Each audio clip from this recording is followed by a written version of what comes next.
नमस्कार, मैं हूं आपके साथ ज्योति कन्नौजिया। आइए नजर डालते हैं दिन भर की फटाफट खबरों की ओर। भारत और दक्षिण अफ्रीका के बीच 2 टेस्ट मैचों की सीरीज का दूसरा और आखिरी मुकाबला बुधवार 3 जनवरी से केप टाउन में खेला जाएगा। टीम इंडिया सीरीज 1-1 की बराबरी पर समाप्त करना चाहेगी।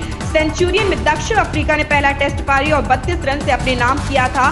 भारत के लिए सीरीज में वापसी करना आसान नहीं है। दूसरा केप टाउन में होगा और यहाँ टीम इंडिया का रिकॉर्ड खराब है। 31 सालों में अब तक न्यूजीलैंड ग्राउंड पर जीत नहीं मिली है। मोहम्मद अजहरुद्दीन की कप्तानी में पहली बार भारत टीम 1992 में केप टाउन में टेस्ट मैच खेली थी। दक्षिण अफ्रीका ने टॉस जीतकर बल्लेबाजी चुनी थी। अदालत की सुनवाई के दौरान सरकारी अधिकारियों को तलब करने के मनमाने आदेश को लेकर सुप्रीम कोर्ट ने अहम टिप्पणी की है। बुधवार को मामले पर सुनवाई करते हुए सुप्रीम कोर्ट ने कहा कि अदालत की कार्रवाई के दौरान मनमाना आदेश देकर सरकारी अधिकारियों को तलब करना संविधान के खिलाफ है। मुख्य न्यायाधीश डी.वाई. चंद्रचूड़ की अध्यक्षता वाली 3 सदस्यीय पीठ ने सुनवाई के दौरान अदालतों के लिए मानक संचालन क्रियाओं SOP पर जोर दिया। कोर्ट ने कहा कि अदालतों को सरकारी अधिकारियों को मनमाने ढंग से तलब करने की प्रवृत्ति से दूर रहना चाहिए। प्रदेश में बिजली दरों में बढ़ोतरी के प्रस्ताव पर आप भी अपने सुझाव 31 जनवरी तक दे सकते हैं। उत्तराखंड विद्युत नियामक आयोग ने इस प्रस्ताव को सार्वजनिक करते हुए ये सुझाव मांगे हैं। आयोग इस पर सभी हितधारकों से बैठक करने के सुझाव ही 7 जन सुनवाई करेगा।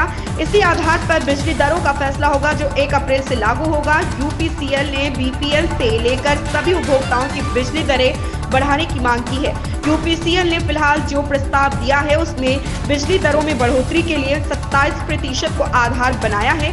इसके तहत BPL उपभोक्ताओं से फिक्स चार्ज में कोई बढ़ोतरी नहीं होगी।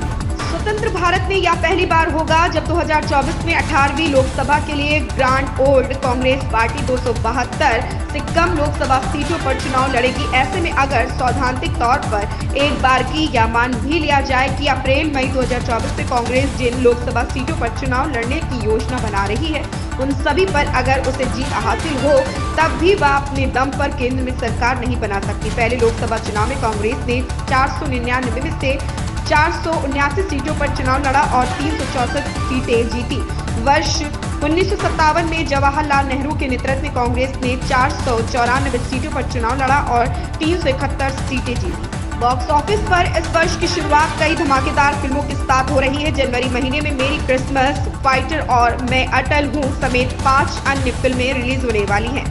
इसी कड़ी में बीते वर्ष के आखिर में रिलीज हुई कुछ फिल्में भी सिनेमा घरों में छाई हुई हैं। प्रभास की सालार, शाहरुख खान की डंकी और रणबीर कपूर के एनिमल अब भी सिनेमा घरों में दर्शकों को लाने में सफल है। उत्तर प्रदेश में ठंड ने कपकपी छुड़ा रखी है। कई जिलों में घना कोहरा छाया हुआ है। वाहन चलाने में चालकों को खासी परेशानियों का सामना करना पड़ रहा।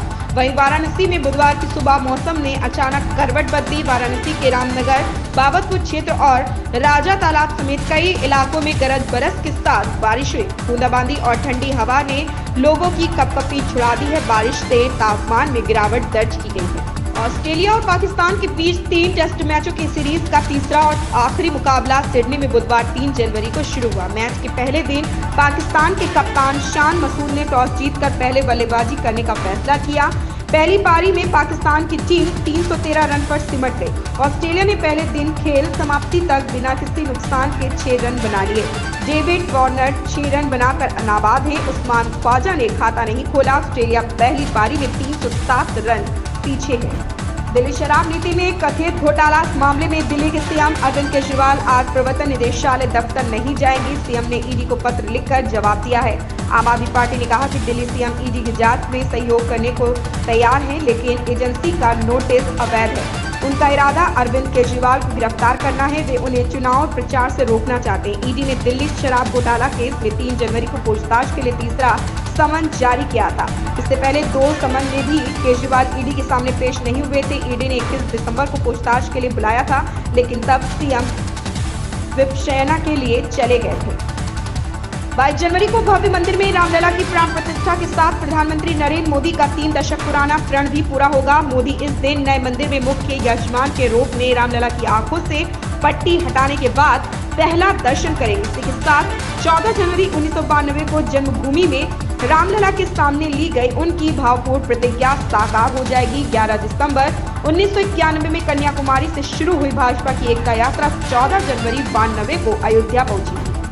उत्तर प्रदेश की राजधानी समेत प्रदेश के कई इलाकों में बरसात शुरू हो चुकी है। पहले ही ठंडी हवा और कोहरे के बीच बढ़ती गलन से लोग परेशान थे। अब बारिश देख लोग ठंड बढ़ने का अंदेशा जता रहे हैं। मौसम विभाग का कहना है कि बुंदेलखंड व विंध्य क्षेत्र में बरसात के आसार तो दिखाई दे रहे थे, पर अचानक से विकसित हुए सिस्टम ने लखनऊ समेत आसपास बरसात करा दी है।